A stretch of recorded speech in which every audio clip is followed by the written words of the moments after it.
Shalom Bapak Ibu, Saudara-saudara yang saya kasihi dalam Tuhan kita Yesus Kristus. Kembali dalam perenungan kita, Road to Fruitfulness. Saudara, kita akan baca Amsal 18 hari ini ayat yang ke-12. Demikian bunyi firman Tuhan. Tinggi hati mendahului kehancuran, tetapi kerendahan hati mendahului kehormatan. Saudaraku, untuk menjadi sombong manusia tidak perlu usaha. Untuk menjadi rendah hati dibutuhkan usaha dan pertolongan Tuhan setiap saat. Iblis tidak perlu berusaha keras untuk menjatuhkan manusia pertama. Cukup memberikan sedikit stimulus, maka sifat kesombongan itu keluar. Manusia terpancing ingin menjadi seperti Allah. Ia tidak pernah tahu bahwa ia adalah ciptaan yang terbatas. Tidak bersyukur atas keadaannya membuat manusia melupakan Tuhan dan jatuh di dalam dosa pemberontakan kepada Allah.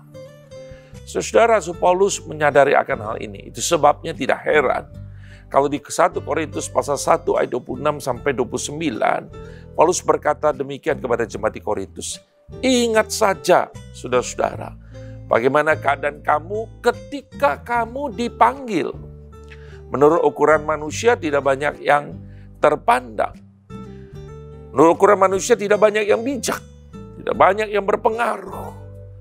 Tetapi apa yang bodoh bagi dunia dipilih Allah untuk memalukan orang-orang yang berhikmat. Dan apa yang lemah bagi dunia dipilih Allah untuk memalukan apa yang kuat.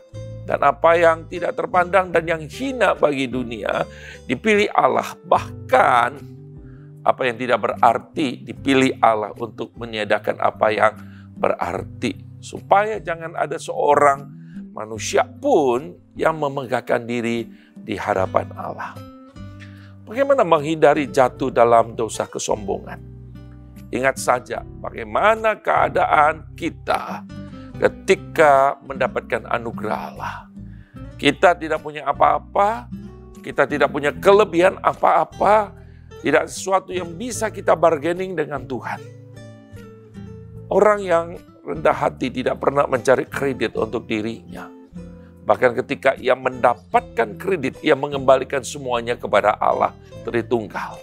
Itu sebabnya hidup orang yang rendah hati, saya percaya, selalu doxological.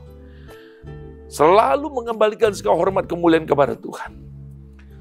Orang tidak pernah akan menaruh hormat kepada orang sombong. Karena tidak ada sesuatu yang bisa diteladani. Itu sebabnya Pengamsal berkata kerendahan hati itu mendahului kehormatan. Orang yang sombong menempatkan diri di atas orang lain. Ia tidak mau bertindak, memberikan hormat terlebih dahulu, bahkan memberikan kredit kepada orang yang sudah menolong hidupnya. Ibarat kacang lupa kulitnya, itu orang-orang yang sombong. Jika kita mengerti kebenaran ini, maka kita akan paham mengapa Tuhan Yesus berkata di dalam Matius pasal 7 ayat 12. Segala sesuatu yang kamu kehendaki supaya orang perbuat kepadamu, perbuatlah demikian juga kepada mereka. Itulah isi seluruh hukum Taurat dan kitab para nabi. Kiranya Tuhan menolong kita. Amin.